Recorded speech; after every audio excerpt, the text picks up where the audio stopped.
Welcome to another episode of the Groundswell Marketing Podcast, and I'm your host, Scott Martin. And today I'm here with an outstanding human being, someone that I've gotten to know over the last little while, Dave Navarro, who anybody that hears that name must know who you are. You have to be on a rock if you don't know who that is. But what you might not know is he's somebody who he's got an incredible blade of attention on what's going on in the political environment.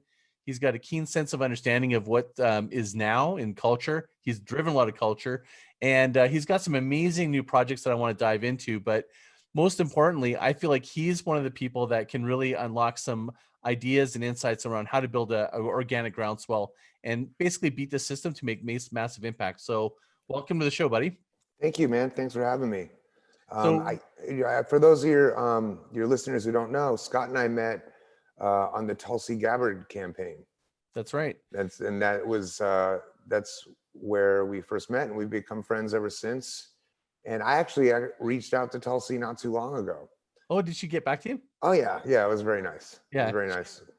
I'm one of her biggest fans. Like, she's amazing. Like, after working on that campaign, I just, the longer I got to know her, the more I was like, I have so much respect for her. I can't even believe that the party didn't lean into getting her a move ahead. Like, well, not only did they not lean in, but they actually blocked her. Did everything they could to get away from it because of the whole, look, I'm not going to try and dig up all last year again, but let's just put it this way.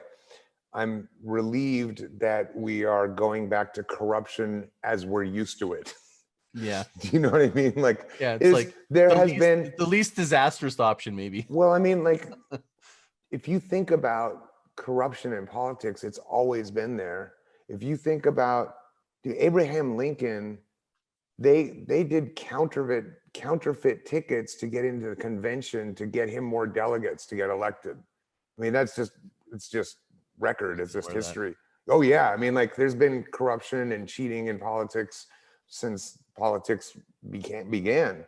And certainly there's a lot of theories about JFK winning Chicago, handed to him by Sam Giancana from the crime family. And that's where that whole thing went. But, after what we've all lived through, it's like, I'm really upset that they shoved Tulsi out of the race, and they did it really in a horrible way. But at least we're back to corruption as we know it, rather than, you know what I mean? Yeah. Like, at least it's a step. Like, we're getting out of crazy land and back to just normal corruption. I mean, the craziest part about corruption, when you think about the Nixon administration and Watergate and all this stuff that he went through and pulled, he won by a landslide. There was no need for any of that. It was all just narcissism and paranoia and ego. But if you know what I mean? Like, he was his own worst enemy, much like, well, as of today, the current president, just worst own enemy. And I, for one, and I've said this in bands and I've said this in politics, I can't have somebody who's his own worst enemy be my leader. Mm-hmm. It's not going to work. So when you and I first met, it was actually quite awesome. Like, you had made a comment about Tulsi, and I just reached out to you on Instagram and messaged you, and then we just kind of like tumbled into getting you on a long Zoom cast live feed with Tulsi. And I think today, if I'm not mistaken, it's still the most viewed video that she's ever done.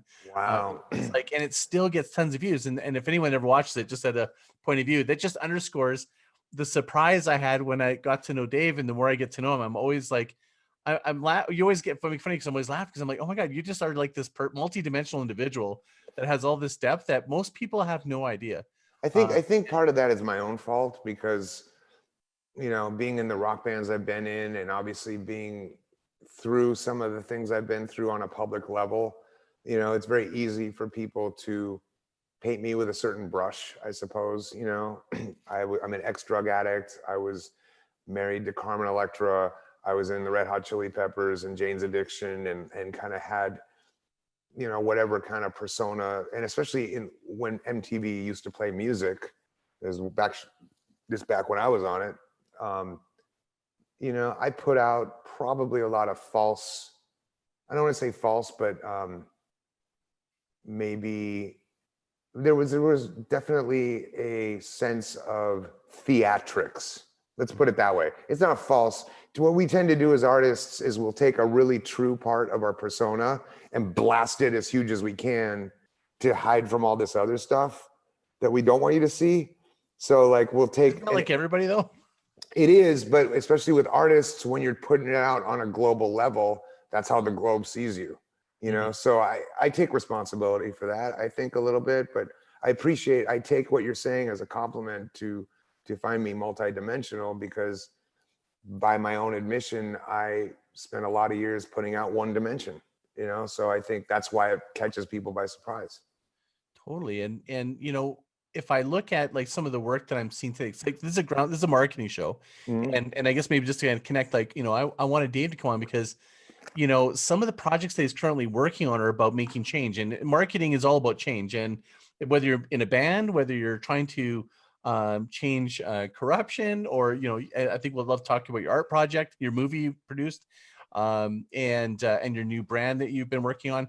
To me, Sure. it's all about change, right? To some degree, right? It is. And it's so interesting that you're talking about Groundswell and marketing. And then now you reached out to me to talk to me about the things I'm working on, because both things I'm working on, which is Dual Diagnosis, which is, it's a clothing company, it's fine art, it's their art installations, the number of things that we do. And it's me and my partner, Padilla, just the two of us. And we're doing everything DIY. And the film that you're talking about, Art of Protest, which is a film which was basically about artists around the world, essentially in decline, which is an art, it's a collective taking out the Trump administration and trying to shine the light on the truth so that people can make an informed decision, which they have. All these things are things that I refused to, like, I don't have a publicist. I'm not paying somebody to hawk my stuff. Like, I don't really care, because when you're talking about change and you're talking about making a difference, it's just like on an airplane when they say, put on your own mask before assisting others. You can't change anything unless you fundamentally change, you know? So that's what I've been working on all year. So 2020 gave us a really horrible set of circumstances to deal with as human beings. What I chose to do with it, well, the first half of it, I struggled with, like, just like everybody. And then I was like, well, I can perish in this and suffocate and isolate and really do harm to myself, or I can take this year to dive inwards and really assess what matters to me and what I care about, what I love and what makes me happy. And I found that that playing music with people I love makes me happy, working on art makes me happy, being a voice for people who may be struggling with mental illness or just feel like outsiders, that makes me happy, because I've felt that way. And I'm certainly I'm an ex-drug addict, so I have great empathy for those who are struggling with drug addiction. But those projects are all DIY, like from the ground up. Like, I'm not spending money with like people to get us into Saks Fifth Avenue. I could really give a shit about that, because it's the process of doing that makes me happy, and it's the process of creating that makes me happy, without an attachment to the end game. So in my case, and this may not work for your show, but I'll just be honest, in my case, I'm not looking to make X amount of dollars. I'm not looking for more fame or less fame. I've already received everything that I could possibly ask for out of life. So now it's really just about doing what I like and what's authentic. And in this same vein, it's because of those things that you reached out to me, and I'm gaining more marketing as a result of staying authentic. Because had I been doing something that's like, bam, bam, bam, look at all this stuff, you might not call me for your podcast, you know? And so I think that that's what truly resonates. And in terms of global change and fundamental change with societal change, I think that people need to take stock of who they are and what they want, and try and find a way to live in the moment, as opposed to full of expectations and outcomes and you know, I mean, obviously we have expectations and outcomes, and we'd like to see peace, and we'd like to see people happy. We like all those things. We all fight for those things. But in terms of personal gain and personal, like, what's in it for me? Like, I've had 30 years of what's in it for me, and I was still miserable, you know? So it's really, for me, it's the process of giving back that I find any kind of peace. It's a long-winded answer, I know, but good one. You know, it's so my book that's coming out, my second section of the book is called Give is the New Get. And I believe that there's a cultural shift that's happening with business, that there's this almost like social enterprise that's arising, that's a cultural change, that businesses that are focused on not on their outcome so much about the profitability, but like what are they doing to connect with their audience, the people they aim to serve, and being forces for good. I believe that we're at the beginning of what is going to be a very big groundswell of change around commerce, that people are not accepting. There's like this, even after COVID, right? Like COVID, you watch somebody that's sort of like over embellishing on something, and something about it just doesn't feel right because so many people are suffering. I think that age of attention we just left, and we're moving to this age of trust. I hope so. I hope you're right. I've I've been hoping for that, and been hopeful of that. And I think, just like everybody else, I was a little disappointed that there was no magical stroke at midnight on the new year, and then 21 was just all about rainbows and happiness. I did have, you know, I admit that I hoped that that was going to happen, but 2021 came, and I've seen a lot of death, and I've seen a lot of suffering, and we've lost people already. And it's, you know, it's only January, whatever it is, and you know, we've lost people. So people are suffering, people are struggling, people are dying. And for me to make my life about a financial outcome in a business sense, sure, I have a bottom line, and I have people that I have to take care of, and there's employees, and there's, you know, you need to earn to stay afloat. But I'm not about to go about any of that in a harmful way, in an egotistical way, in a self-serving way, because that has never served me anyway. And ultimately, all I really have is the here and now, and I have no control over tomorrow, and I can't change yesterday. So what you're doing and what you're living with is what you get, because there's no guarantees. So if I dial it back, you know, a lot of younger kids will ask me if you know, if I have any advice for upcoming musicians, and I always say, yeah, my advice is make sure that you fucking love what you're doing. Because if you think that there's a girl or a check or a red carpet in your future, you're doing this for the wrong reason, you know? Yeah, I mean, I think a lot of businesses, I think that's like when I'm coaching a lot of businesses, that because I'm working with founders that are either they have an established business or they're startups, and they're looking for obviously a good growth hack, or they're looking for rapid growth. And what I'm recognizing is when there's congruency with the owner, there's an alignment with some social outcome in addition to the business that has to make business sense, is that this got way more legs to it because people now want depth. And when I'm looking, when you said you're doing do-it-yourself marketing, you're no stranger to marketing. I mean, you've seen everything that exists in my mind, plus your background. Wasn't it true that you told me that wasn't your dad in marketing? I think I recall. My dad was senior vice president of Gray Advertising. Right. You and I had this conversation once. Yeah. I mean, I grew up at a drafting table, you know, I mean, I literally a drafting table where you would rub the letters off on Letraset. Like there was no computers, you know what I mean? It was like, I toured that way, actually, you know, I mean, that's my background is marketing and advertising and so forth. And, you know, I learned a lot, and I've been in a lot of really highly marketed things. Ink Master was highly marketed, Jane's Addiction, Red Hot Chili Peppers, so forth, you know, and in every one of those areas, I've had times where I've been mortified due to the inauthenticity. And I don't want to walk around feeling like that, you know, and I feel fortunate because I've had a lot of things, and I've achieved a lot of things, and I've also achieved a lot of things knowing that they weren't the answer. So once you, as a young kid growing up going, if only we make X amount of dollars, if only we get a gold record, if only we this, if only that. You get to those different levels and like you're still stuck with yourself and you're like, wow, that thing didn't fix anything. Wow, the gold record didn't fix anything. The money didn't fix anything. The girl didn't fix anything. The fame didn't fix anything. Then where do you go? What do you have left? Well, it's time to get honest is what it is. And it's time to look inward and say, well, what does make me happy then? What does bring me joy and peace and connection, you know? And so that is what I've spent the last year focusing on.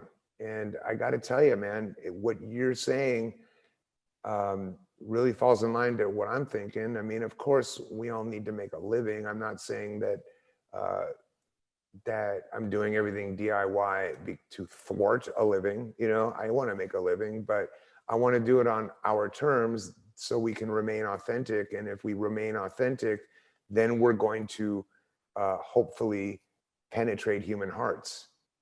Yeah, it's like I think that when you say being authentic, I think I was just you and I were talking before, but I was trying to get into Clubhouse, right?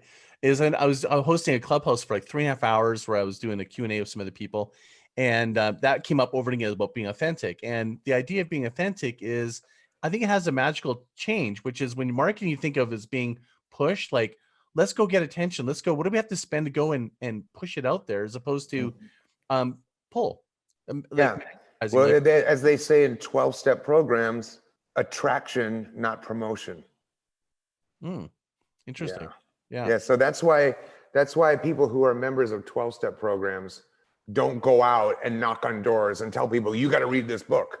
They live their lives the way they live their lives. And if somebody's interested, they say, how are you so happy? And then they tell them how. That's the key. I believe that is the future potential, anyways, of my vision of my hope to change marketing, is that we move away from interruptive and push into being authentic, doing good, and attracting. And I know that for some of your viewers or listeners out there, that authenticity and authentic is definitely a spiritual new buzzword that's going around, but it's no different than being, it's really the same thing as honest. It's really the same thing as sincere. It's really the same thing as compassionate, empathetic. And that's really all I mean. And I know that sometimes, like, even there are people that are put off by certain verbiage, you know, and you have to be conscious of that as well. And we try and speak in a very fun, in like a very general way, you know. Also, the company that I'm working on, which is called Dual Diagnosis, is aimed at Sorry, can I ask you, where did you come up with the name? Because remember when I talked to you, you were going, hey dude, I'm not gonna talk to you for a while. I'm gonna shut down my Instagram. I'm on a project, it's gonna be lights out, and I'll get back to you. And I'm like, oh, okay. I didn't hear from you forever. Then all of a sudden, out of the blue, you popped up. And then the next day, or within a week, I just happened to watch Silent Live, and I saw it. I'm like, I think that's Dave's company. Yeah. And it's blown up since then. So can you walk us through, what was the idea? How did you get into it? And then how is this Groundswell that gets just everywhere now? I don't know. And I appreciate that. And here's the thing, here's the truth about that, is that Dual Diagnosis is basically it's a clothing company / we do foreign art. It's art and clothes, basically. Right. And me and my partner Padilla have been friends for 3 years. We both suffer from mental challenges and emotional difficulties, much like just about everybody on the planet, whether they want to admit it or not. You know. And we decided that we were tired of being shameful about our ailments. We were tired of feeling outside. We were tired of feeling less than other people. And it occurred to us that in sharing our vulnerabilities, we gain great strength, and that in being honest about who we are and what our needs are and what's best for us and what makes us different are in fact incredible superpowers that have generated all this massive creativity for us. We call ourselves Dual Diagnosis for the obvious reasons. That's a very frequent used psychiatric term when somebody has multiple ailments. And there are 2 of us in the company, hence dual. And then our logo is a Rorschach design, which can be viewed as a moth, because there's, or two guns, and it's, I thought it was two guns. Yeah. yeah, look at it again, it's a butterfly. So like people don't know what it, you know what I mean? It's dual. Yeah. But the dual, the way we spell it, DUEL, is because when you struggle with mental illness and you're not working on it, it's about the same as pointing a gun at yourself or at someone you love. So that's how the idea came about. It actually came about because I was driving around in New York City and she was in Los Angeles, and I said something to her, because we do art on the side. Just, I do art, she does art, and we were just two artists. And she laughed at something I said, and out of that moment, this whole thing was born. Now, what you're talking about on Saturday Night Live was my pal Taylor Hawkins and the Foo Fighters, who's just happens to be a buddy of mine. And I said, hey man, here's the shirt. And I threw it to him. Well, he wore it on Saturday Night Live, and you ended up seeing it. So like, that's about as natural as it gets. Like, Yeah. I did, you know what I mean? It's like, if I reached out to famous people and said, hey, will you wear this or that? Like, sure, I've given it to friends of mine, people I know personally, but like, you know, the days of like the care package to whoever, Lady Gaga or whoever you think is going to give you some traction on social media, those days are over. Mm-hmm. Fuck that, because that's desperation. They can smell it, the public can smell it, and you feel it, and it's nobody wins. You know what I mean? There's a certain energy to it. You just can tell. Yeah, and like I said, you know, yes, we want to make a living, but we're not in this for the money. I'll be honest with you. I've made lots of money in my life. I've lost lots of money in my life. I may make it again and I may lose it again, but like, that's not what this partnership is rooted in. Mm-hmm. You know, if I wanted to make money, then I would probably be fucking standing up to my heels in shallow water with some really inconsequential thing that means nothing to anybody. Mm-hmm. What we're getting back is testimonials and unbelievable feedback from people who have been like, man, I have felt so alone my whole life, and thank you guys for doing this, because I kind of feel cool now. And I'm like, you are cool. Like fucking Van Gogh was one of the most brilliant artists in the world, but he was fucking insane. You know, he made it work for himself, you know? And I'm not saying that we're doctors and that we have the answer for anybody. If we have any solution, we share it for free. If you go to our website, there's a manifesto, and like, you don't got to buy anything. Here's what we're thinking. Here's what we believe. The message is totally free. If you want a fucking shirt, you can buy it. If you don't, take the message and be on with you. And I think that's what's really been exciting about it for us, because we're in my mind, it's already done better than I ever imagined, because And your cultural timing of it is perfect. If you think about the need for mental, like there's so much like anxiety that, and also the topic has been brought to the surface. Mm-hmm. It actually is pretty timely. Like, and I don't think that was planned. That was just, no, because the project started, it started 3-4 years ago. It's just taken us this long to get it off the ground, right? Because it's hard to start a business. It's hard to find a manufacturer. It's hard to get all those ducks in a row. And, you know, I'm wearing one now, and like, I'm one of these people that's I'm really issuey about fabrics. Okay. Like I want something that's soft. I want something that you can't feel the design against your skin and have it all like scratchy. So it took us a year to find the fabric and the person that could mass produce this in a way that we wanted, because I wasn't going to put out something that I myself wouldn't want. You know what I mean? Just to turn a buck. Sure, there's a million outlets where I could get $2 t-shirts and slap some shit on there and put them out there. That's not what we want to do. We want people to live and breathe and sleep in these things. And that's what I do. And that's pretty much all I wear, because I designed it to be comfortable. But so a lot of time took place, and little did we know that the world was going to go through what it has been going through when we launched. And I appreciate you saying it's timely, but we had no concept. We weren't even trying to capitalize on a state of affairs in the world. it just was timing, you know. And Well, I think, when you're just in your zone, you're just in your zone. I mean, and it's I really have to say, and this may resonate with somebody, and this may make others throw up, but I really think that there's like some cosmic thing at hand here. If you want to call it God, if you want to call it the universe, if you, whatever your spiritual understanding is, or just coincidence, whatever that is, that's all it is. We didn't aim for anything. We weren't like, let's wait till there's a pandemic and the president is out of his mind, so everybody's freaking out, and then put this line out. There's no way to do that. You know, it's funny to say that because I'm totally breaking, really interesting boundaries with my own podcast. I just had Master Co, who is an energy healer, and he's a highly recognized around the world. Tony Robbins has him on the stage and so forth. And we talked about energy and marketing, which is like most people marketing. It's all about data. It's all about design, copywriting stuff, and that there's actually an element that can actually have impact in spirituality. So I'm actually going down the path. I'm interviewing Guru Singh, who's a spiritual leader, and I'm bringing him on the show to talk about. I literally just did an interview with Tulsi Gabbard about politics and her view of building a groundswell, one handshake at a time. I believe that there's been this big sway towards data and these platforms like Facebook and stuff, and I believe that's going to come back to this word of mouth, which is what you're doing. It's more word of mouth, and I think that's how to build a groundswell, because people want to trust the word or the recommendation, or they want this more human interaction. I want to go back to being human, and I believe that this is a spiritual. I think businesses are a spiritual journey. I couldn't agree with you more, and I'll tell you, man, like the whole world slowly since the 90s became smaller and smaller and smaller, and everybody's looking at a screen, right?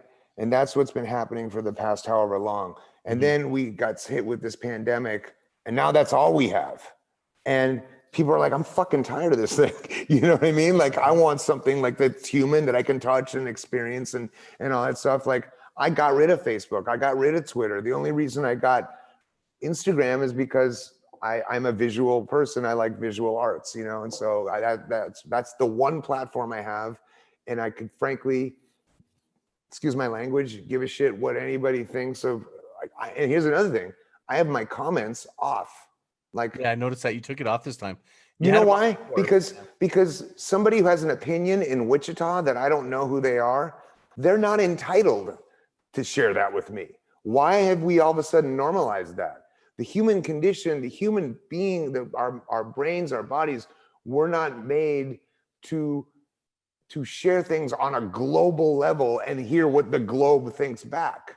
That's just not our physiology. That keeps people in elevation and cortisol levels through the fucking roof. You know what I mean? That's where panic and trauma comes in. I don't want that. Like, if I know you and I'm following you, yeah, go comment away. But like, I don't care what somebody has to say or comment about. So I just turned it off. And if that hurts my business, so be it. I'm still a happier person. And I don't think it matters. And so I think that what you're saying is true. Like, now people are fucking tired of looking at this thing. And, we're all hunched over looking like this all the time. And like, who wants to live like that? I don't. And I'm one of the first people to say that I was a sucker for social media. I bought into it. I was a proponent of it. I used it every day. I still would admit to you that I'm somewhat, struggling with the Instagram addiction. And like, you find yourself with 5 extra minutes, and then you find yourself going like this. Like, it's going to take some reconditioning here, but I'm working on it. But as soon as I turned off the comments on a general level, like, my life just became happier. Like, there's something to be said for that. Like, I don't know why it has happened where the world just thinks it's entitled to telling anybody they want anything they want at any time they want.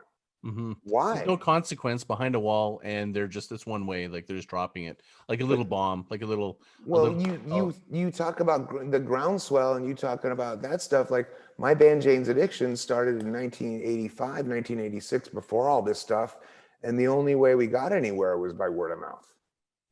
We made flyers and handed them out on the street and hoped that people would come, because we loved it, and that's what resonated with people. And I think that's what we're going back to a greater extent. I really hope you're right.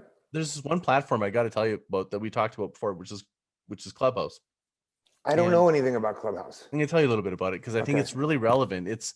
I've been on it a fair bit lately to kind of really immerse myself, and it's basically it's a voice only platform. There's no liking, there's no Ooh. commenting. All you get is like a little thumbnail of the person, and you get invited to a room. Someone will host a room, and it'll be on a topic. There was one on mental health. Oh, that's cool. That's by Brian Fanzo, who I'd love to introduce you to because he's doing huge visibility and in the workplace around mental health and stuff like that. He's a great advocate, and he was just in my panel with me, and we did a panel, and it's basically you could have like a panel of a couple people talking, and people come in the room and they go, we can either be talking amongst the panel or we can invite someone from the audience to come in. And what it is like one-to-one conversations, and everyone's sort of listening.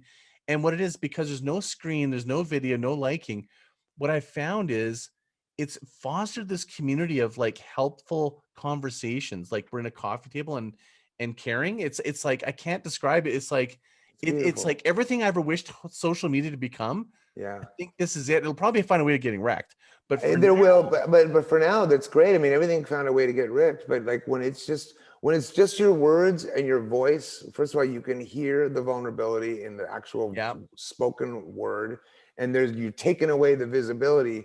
There's very little room for ego to be a part of that, and narcissism and all that ugly shit that's on Instagram and everywhere we look. It has to be, you have to have a brain in your head and be able to articulate what you're thinking in order to take part in that.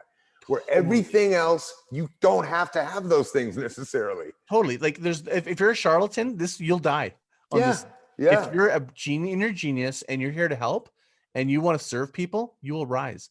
Well, here's the other thing. You also have to be willing, like, if I was to participate in that and I said a certain thing and someone else said, actually, Dave, it's this way, I would be willing to go, wow, you're right. I was wrong about that. I never thought of it that way. Mm-hmm. Like, if you are willing to be wrong and not willing, you know what I mean? Like, it's okay to be wrong about stuff. It's okay to change your mind. Like, this is the number one thing I've never understood about politicians when they quote unquote flip-flop. Why have they never just said, you know, I changed my mind? Like, I've never heard anybody say either. I'm like, I'm like, what? I changed my mind about a million things my whole life. Why can't a guy change his position? But he has to back it up with, no, I never said that. What I meant was this and blah, blah, blah. Like, no, how about I'm a human guy? And I looked at it again. Why didn't Judge Kavanaugh go, you know what? I was a drunk kid. It was a party and we were underage drinking and it was unsupervised. And I may or I may not have, I don't remember. Human. Be a human being. Everybody would have waved the flag and said, get him in there. But you know what I mean? It's like, nobody's showing that they're fucking the frailty of humanity on a public level. It's crazy to me. That's what people are dying for. So it's like, so it's marketing up until now, even including social media. It's one way push, present something that's there. It's and some dialogue, they call it engagement, but that's not really it. With this platform, it's a little bit more like what you and I are doing, which is a conversation, right? And I think of the cultural conditioning that's gone awry is the same comment. Maybe tell me if you agree or not, which is don't ever talk about politics around friends and around the dinner table. I feel like if we actually did do that with friends and we did talk around the dinner table, maybe we'd be able to get along and actually talk about and work through problems more. It's like we almost conditioned not having conversations that we I don't even think I think it's more simple than that. Oh, let's hear it. Be willing to support someone you love, even if they have a contrary opinion. Totally. I'll tell you something, man. There are hardcore Republicans and hardcore Democrats in my family, and I've watched the fucking shit go back and forth at holidays, and I'm like, it really doesn't affect my life what he thinks or how he wants to live his life. If that's how he wants, like, I still love my whatever, let's just say my aunt. Like, I still love my aunt and I can talk to her. So maybe we don't line up on politics. Let's talk about music we like. Let's talk about a movie that we both like. Let's talk about what a beautiful day it is and we're both lucky to live today because people are dying from fentanyl overdoses every 5 minutes in this country, which, by the way, to anybody or any one of your listeners, and I always say this right now, There's a new batch of fentanyl that's hit this country that is deadlier than we've ever seen before, and people are dropping like flies. So please, please, please be careful. I implore you to get help. And if you don't want to get help, go to the fucking pharmacy for a pill. Don't get it from a dealer, because what they're doing is they're pressing it. They have these molds. They press fentanyl and all whatever shit they make their fake Xanax bars out of, and they distribute them to kids, and they're dying. So I just want to put that out there, because hopefully I can prevent a death, because I've already had 3 of them since January 1, 2021. Oh my God. All fentanyl related. But anyway, my point is, like, the whole concept of America was supposed to be that we're allowed to have our thoughts and opinions and freedoms, and what we have now seems to be the polar opposite of that. And if somebody thinks different, they're the enemy. Right. No, they're not an enemy. They just think different. And how about don't hang out with that person if it really bothers you, if they're insulting to you? But like, why do we need to get so elevated with hatred? You know what I mean? Now, I understand that there's a fundamental part of the country that believes some really horrible things. And I think that let's be the change, not force the change. You know what I mean? Yeah. Like, I just want to engage with those people, and I'll still try and live the best life I can, and hopefully that'll rub off on somebody. Well, that's kind of what you're doing. You're the beginning of a groundswell is a little start somewhere, right? Like getting the word out there. It's multiplies, right? Like that is what, your message, to a heartfelt message. That's how it begins. That's how everything really that matters really begins, right?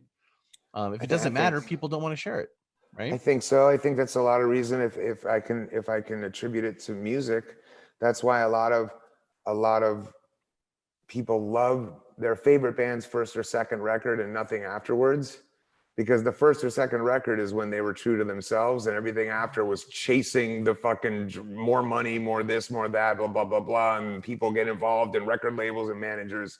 But it's usually like, oh, I like their early stuff. Yeah, totally. There's no wonder, because that's when they were true to who they were. And it's like you almost find your tribe when you go, yeah, everybody else likes that, and you find someone that likes the early stuff like you, and you're like, oh yeah, we're like in a different club. Yeah, it is. Right? It is, because, well, that's also when the band was most authentic. Right. Because they didn't have the high-powered attorneys and lawyers and managers and PR people and saying, this kind of music's getting really big now. You guys should think about doing this. You know what I mean? Look at the early Billy Squier records. They're fucking great. And then look at Dancing in the Dark when he started listening to people. And that's what was one of the things that caused his downfall. Right. It was like, as soon as he started listening to other people instead of himself, he went away. That's like business. Like I find all the time, like when I'm working with small business, they're wishing they were big. And the big businesses, when I've been in the boardrooms of the big companies, they're wishing they were small. They're going, how do we get more personal and one-to-one? And when they're small, you're going, how do we scale and go big?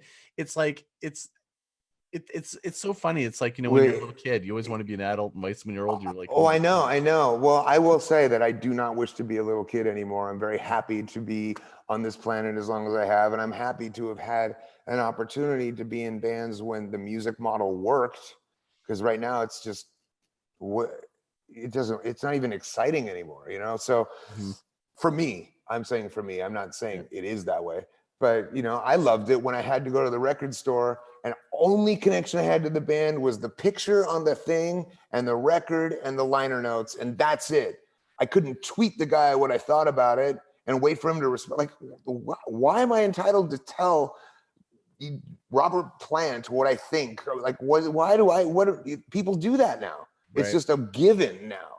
Well, but back then there was mystery, and then your own creativity had to fill in the holes on your own and create some kind of vision for the whole thing, where it's just force fed to you. That's not exciting to me. I don't want music for me sometimes is when you actually hear somehow they do an interview with somebody and go, what did you mean by these lyrics? And then they say it, and I'm like, oh fuck, you ruined it, because I had this total different vision of what the lyrics were, and it meant something to me, and I'm like, oh, you can't, like there's one that Sting song that Every Breath You Take, and everybody thinks it's like someone played at their wedding, and they don't realize that actually is like a song about, it's actually a song about somebody who's stalking them or something like that, right? You know, Oh, that's interesting. That's I'm terrifying. sorry, I probably ruined that song for you now, right? So No, you actually made it much more interesting and have actually, to me, I found every more breath you depth. take, every move you make, I'll be I'll be watching. watching you. Yeah. Yeah. So you, I mean, you just created a layer, because I think one of the beautiful things about lyrical content is that that might have been the answer he gave at the time. But the fact of the matter is that it's open, it's poetry, it's open to what the listener or the reader sees and hears, you know? And now that you have injected a contradictory concept, there is by definition a duality within that song that to me expands the interest level and then the fascination component of that song, which before I thought it was just kind of a love song. And now you just gave it a layer that the crazy part is that the stalker thinks he's in love anyway. yeah, good point. Think about Totally. that, because that is mental illness. So Mm-hmm. if you really want to break it down, the song might be about mental illness, where the stalker thinks that he's really following his heart. You know, we've been told, follow your heart, follow your dreams. Well, I want to watch this girl through the window at 2 a.m. That's my heart and my dreams. Slow down there, kid. That's not what we mean. You know what I mean? Yeah, yeah. You don't know that the guy may not be suffering from a mental disorder, and that's what he thinks they mean. So by telling me that, you have just made that song much more exciting. So thanks. Yeah, it's, I mean, by here, although there's a whole tons of them, I'm sure, with everybody that's got different lyrics. Yeah. You know, I think of businesses, you know, they try to maybe sometimes overplay their hand of not creating mystery. Like that's what I liked about your unveiling is you leaned into, I was like curious. Like I feel like there's this, what we've lost with the social media and all the PR and all this nonsense is we've lost our sense of, like when you said the record cover, like when I got Pyromania, I freaking love that cover. Mhm. I must have played that. I think of any album I played, I probably played that more than any other album in my life. Wow. But that cover, just like I was just in mystery with it, right? Like, Yeah, because and when you're given lost your very breath. little, that's all you have, and it becomes sacred to you. When you're Right. given everything slammed down your throat every 5 fucking minutes, I apologize to your viewers and listeners. Oh, there's bombs dropped on this all the time. It's all good. I'm not a bomb dropper. I'm a compulsive. I swear compulsively, because it's just become. I love the argument that like only stupid people use words like that. Well, no, that's not true. That's not true, no. It's passionate, is what it is. You know what I mean? It's really it's just. But when everything's shoved down your throat, it doesn't really mean anything anymore. You know, and it's really just like a swipe away till the next thing, really. Mhm. Like, you know, if that record came out with that cover and you saw that cover on Instagram, how long would you be looking at it? Not long. You would have swiped right by it, or looked Yeah. at it once and swiped right by it. That's what I mean. And I hope you're right that things are going back to that. We like to make things with dual diagnosis that like people can have, people can hold, people can touch. We do, you know, you don't want to buy a t-shirt, they're too expensive, whatever. We have a $20 poster for you that we sign. You don't like that? Here's some stickers that you can, but you can be a part of it at whatever level you want. Because all we're saying is that people who've been traumatized, people who suffer from mental illness, we're all part of a club. And now it's a club that's very hard to join and people don't want to join. But once you're in for life. So drop the shame aspect of it, because as we say, shame has never saved anyone. It just hasn't. You sit in shame, you're killing yourself. You know, it's funny you say it, because that's the number one cause. That's the number one cause for prostate cancer is shame or embarrassment. Sorry. So it's similar, right? It's definitely it's definitely similar. And I can see that, because that shame, embarrassment, trauma, all those things that you're talking about manifests itself within this physiology on a very physical level. Your body, your heart rate elevates, your blood pressure goes up, your body releases cortisol through your body. So you feel buzzy and shaky and nervous, and all that kind of stuff is the body's physical response to trauma. And that's not me saying it. That's straight up, science. Right. That I've read. I'm not a scientist. I obviously learned it.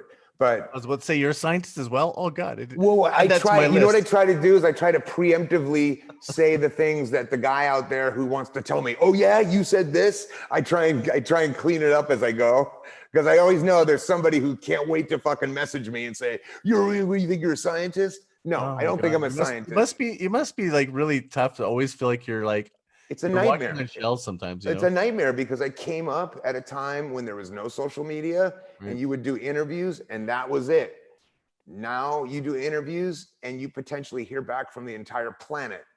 You know, now you do, Over and over and over yeah. again. Yeah. Or you do interviews now or you do interviews and then 10 years from now, optics and things are going to change. And now I'm going to be destroyed because of something I said in 2021, wherein, 2037, things are different now. And Mhm. so like, now I'm going to go down for it. Like we've seen it a million times. Like this retroactive taking down of people that said things at a time when those things were normalized is just absolute insanity. Like, why aren't we all about forgiveness and empathy? And like, how come we can't allow human beings to grow and evolve? You know what? I Oh did my say goodness. that. Like poor kids now, like they make, That's when I made my mistakes of doing some crazy stuff, it was never right. recorded. Right. I'm so happy I didn't have that around. Now I feel bad for Boy, kids going, they're just being kids, like, but now they're going to be crucified when they get older. And I that's am so grateful that there were no cell phones or any internet in the late 80s, early 90s. Let me put it to you that way. If there yeah. were, we probably wouldn't be having a conversation. You know what I mean? Like, Mhm. it's people are fallible and we make mistakes all the time. And I want to be in a place where it's about forgiveness and growth and opportunity for growth rather than, hey, I fucked up and I see the error in my ways and I'm sorry, like, and truly have an opportunity to grow. Because by not allowing that, by taking someone down for something they did a million years ago or said, I know there are actions that are unforgivable, but like say someone tweeted a stupid thing when they were a young kid and then they become successful and they go back to when he was 16 and go through his Twitter and like, aha, this guy said this thing, let's destroy his adult life now. Like, Yeah. it's just absurd to me. You know what I mean? And what you're saying is, oh, so that guy probably wasn't allowed to see the error of his ways and change and grow and become somebody better as a result of learning those mistakes. You're going to penalize them anyway. I'm not talking about sex offenders. I'm talking about a stupid, I can't help but think of the Heisman Trophy winner that was like taken down because he said something as a kid that was like considered like homophobic like 10 years before. You know Right. what I mean? Like, give the guy a break. He was a fucking kid, for crying out loud. Well, that's This, almost the shift that happened in culture, which the victim became a bully in some yeah, way. I guess your way. I guess you're right about that, and Not that some of and it was totally honestly, justified. It's not. I'm no, not trying no, to I say hear that. you. And honestly, I could understand why a victim would want to become a bully for sure, Mhm. and how how that looks Well, good. it's kind of justified. Our culture goes, well, that's justified. They started it, but at some point the cycle's got to stop. I guess That's what I mean. I just want to stop Yeah. the cycle. I don't know. I mean, I get a little wound up about things. You have to reel me in a little bit. Yeah, well, it's okay. You're an agent for change. I mean, that's the thing that I find fascinating about you as a person. It's just like, I'm sure anyone that's listening, just you're not what I think until more you get to know you, the more there's so much depth that I just find it interesting, and your desire to kind of give back in a way that's in your terms, on your level, and in a way that you want, I think is part of it. It's like it's strategic. Thank you. But I don't Well, think you no. do it strategically. I think you just do it because that's what you want to do, right? Well, I also don't want to interface with people who have bad ideas. So my dual diagnosis, we don't have a publicist, we don't have a Yeah. manager, we don't have a team. It's me and my friend, and we have our agents who who represent us as artists in New York. They're partners with us because we need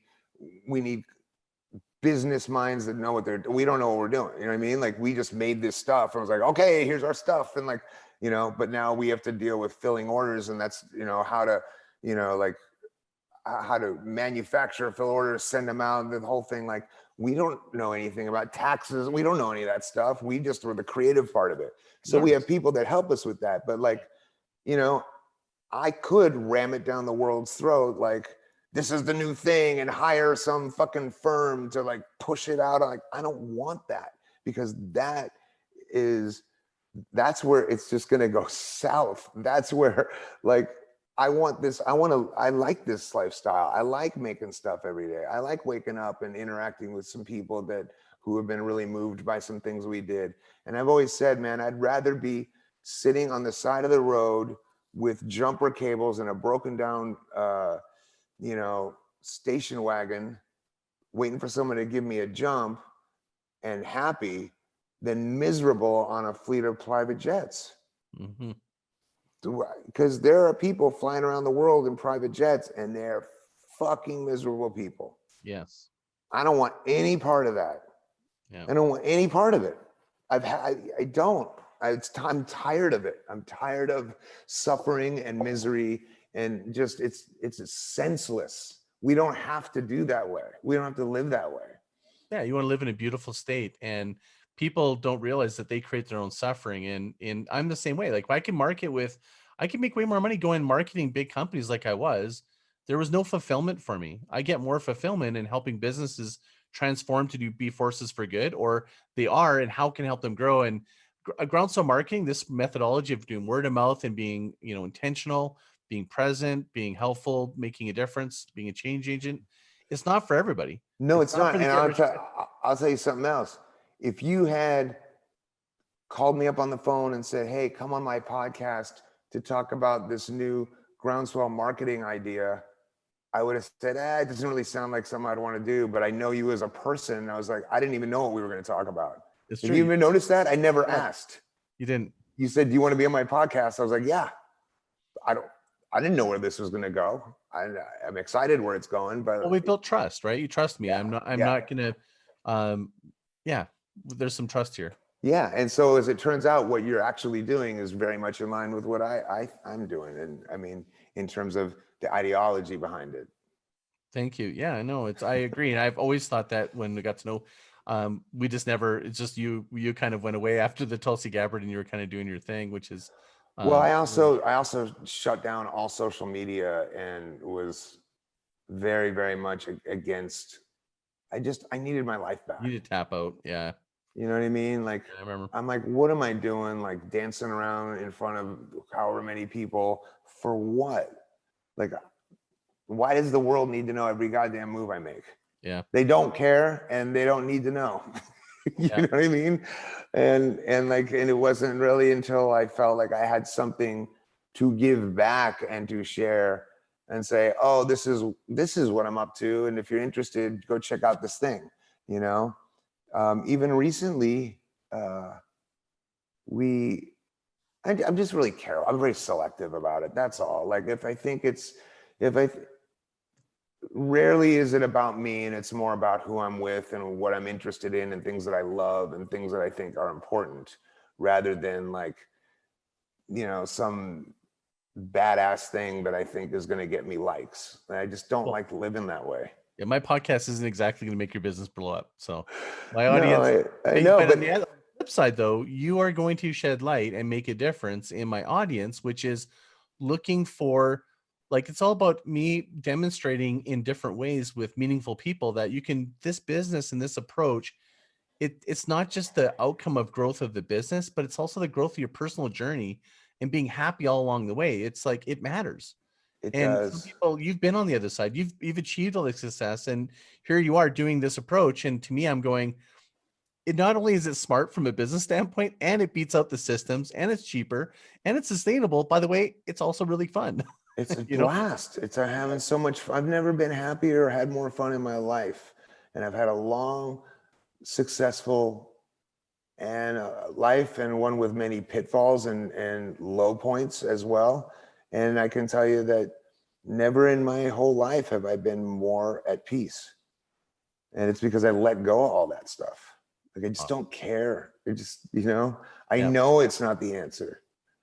And like, even for those people who money or fame or a certain amount of accolades is the answer and they achieve it, it becomes about keeping it. Now you have a whole new worry. Like right now I have to sustain this. I have to better it. I have to like it never ends, man. It's like it's just you know, it's the addicted hamster. Consumption. It's like constant consumption. Yeah. Yeah, it's like the addicted hamster with the drug infused water bottle in the cage, you know, like he just wants more and more and more and more. And like that's what we turn into lab rats. Yeah. Well, I can't thank you enough for being on the show. We've hit an hour. I could easily take two. If there's anything else you want to wrap up and share, and do you want to let them know where they can go and check out your gear? Sure. Yeah, we have a site called dualdiagnosis.com. It's DUEL diagnosis.com. And really all I'd ask you to do is watch, there's a 3-minute video that we made that just kind of has a story about these two little characters living through trauma and finding each other and finding happiness and creating their own reality. And then go look over at the manifesto, which is what our company is about. I don't care if you buy anything. I don't care if you like the merchandise, but I think that the manifesto might have some information in it that could be useful to somebody. Don't even look at the shirts. I don't care. Love it.